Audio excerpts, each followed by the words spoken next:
আরে কি গো, কোথায় তুমি? তোমার কল এসছে। আরে ফোনটা রিসিভ করো, দেখো কে ফোন দিয়েছে। আসসালামু আলাইকুম রাজিয়া ম্যাডাম, আমি ওই যে আবাসিক হোটেল থেকে বলছিলাম। একটা পার্স ভুলবশত আমাদের হোটেলে রেখে গিয়েছিলেন, কাইন্ডলি যদি আপনার পার্সটা নিয়ে যেতেন। জি জি, আমি রাজিয়া ম্যাডাম না, আমি ওনার হাজবেন্ড বলছিলাম। ও আচ্ছা, সরি, আসলে ওনার একটা পার্স রেখে গিয়েছিল, ওনাকে একটু কাইন্ডলি আসতে বলবেন আমাদের অফিসে। আচ্ছা, কবে গিয়েছিল সে হোটেলে? আসলে গত পরশুদিনই আমি ওনার নামে এন্ট্রি করে রেখেছিলাম। প্লিজ যদি ওনাকে এসে পার্সটা নিয়ে যেতে বলেন ভালো হতো। কার সাথে কথা বলছো? কে ফোন দিয়েছে? হ্যাঁ, ওই যে কাস্টমার কেয়ার থেকে কল করেছে। আচ্ছা বলুন তো, লাস্ট চেক আউট কখন হয়েছে? এই তো দুপুর 11টা 30 মিনিট। ও আচ্ছা, ঠিক আছে।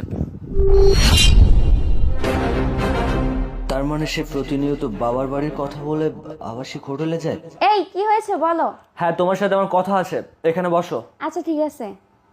আচ্ছা, তুমি বলো তো, তুমি